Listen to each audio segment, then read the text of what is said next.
Could taking an aspirin a day keep melanoma away? A new study suggests it just may. Researchers at Stanford University followed 60,000 postmenopausal women for 12 years. What they found is women who took regular doses of aspirin lowered their risk of getting the disease by nearly 20%. They also found the longer the women took the little pill, the more their risk was reduced. Researchers say they believe aspirin's anti-inflammatory properties are the big reason for the lower risk. And here to tell us more on this latest development is Barbara Naselrod, a nurse practitioner at the office of Dr. Robert J. Davis. Thanks for joining us this afternoon. Welcome. Pretty interesting research. But first of all, let's talk a little bit about melanoma. It's a form of skin cancer, correct? Yes, it's actually the most deadly form of skin cancer. It is usually generated by a mole on your body, and it has also something to do with extreme ultraviolet light exposure, specifically tanning, and that could be in the form of going to the beach or going to a tanning bed. Right, and you're talking about moles. I mean, a lot of us have moles, Absolutely. But that doesn't mean it's necessarily bad. There's a difference. No, there's actually, people can live their life with moles on their body and they can all be normal, but what we look for when we are looking at moles as a practitioner is a criteria called ABCDE. And basically what those letters stand for is the size, shape, color, and whether something is changing. So symmetry, borders, diameter, color, and something that's evolving. Evolving, all right. And you mentioned that UV rays have something to do with it. What are some of the risk factors? Well, if you're in the sun a lot or you go to a tanning bed a lot, that can preclude you to skin cancer, specifically more melanoma than some of the others. And then there are different types of UV rays. There is one specific that does cause skin cancer. There's another one that causes wrinkles. Oh, okay. And what about family history? Is that part of it as well? Family history is definitely part of it.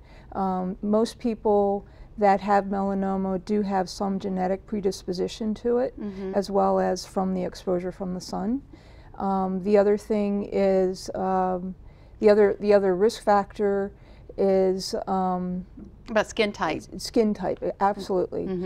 People that have lighter skin are more prone to skin cancer in general. Actually, the darker skin population is more protected to skin cancer because of the fact that they have more color or melanin in their skin. So Caucasian women like me don't have as much melanin? You do not have as much melanin, so you would be more at risk. I would be more at risk. Oh, okay. So we talked about a little bit about why researchers think that this aspirin might help.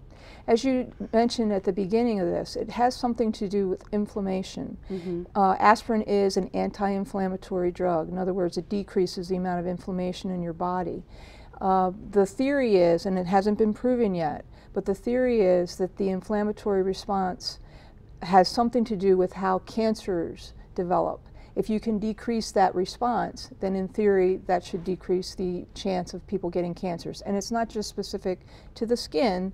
They've also been doing a lot of research about other parts of your body, like the colon and the prostate and things like that. Right, but there are cons to taking aspirin. Yeah, aspirin, because it is an anti-inflammatory, it also has a significant impact on platelet productions, and platelet has something to do with how thin your blood gets.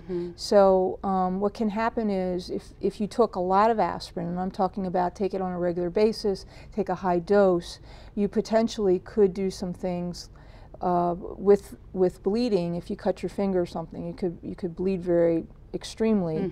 The other thing is it does affect the lining of your stomach. So if you're taking a lot of aspirin, it can change the actual lining of your stomach, and it can cause you to get an ulcer and then bleed from an ulcer. And people have actually died from that. Wow. Okay, so we're certainly not saying take aspirin for to prevent skin cancer, right? You Not at this time. Not at this time, but you still need to protect yourself, and there's simple ways. Yes, absolutely, and we've all heard these.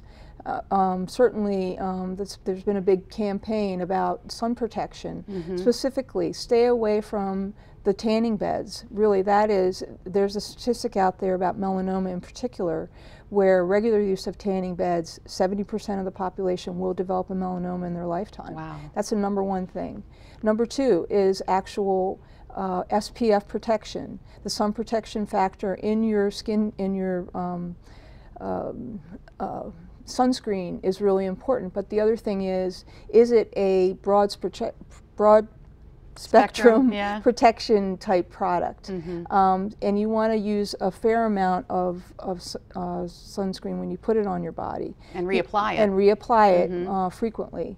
The other thing is to wear a hat, to wear protective sunglasses, and there's even clothing out now that protects you. Wow. And of course, at 10 a.m., 4 p.m., that's when the sun is the most dangerous. That's the ultimate time that you really should not be basking in the sun. All right. Good information. Thank you so much for joining us today. And if you want more information on melanoma and the latest development with aspirin, go to our website, delmarvalife.com. Click on the Show tab, now located on the left side of the homepage. Still to come on Delmarva Life, the gutters on your home can oftentimes be a lot of work and dangerous to clean, especially when they're clogged. Up next, a permanent solution that will keep the water flowing and you off of your roof for good, just in time as we approach storm season. But first, Barbara just mentioned sunscreen to protect your skin. Dr. Oz also has more on that. Hi, I'm Dr. Oz. Are you in the dark about the new FDA guidelines on sunscreen? Only products with an SPF of 15 or higher can claim to reduce skin cancer and early aging. The terms waterproof and sunblock can no longer be used, and water resistance labels must state whether their effectiveness is for 40 or 80 minutes.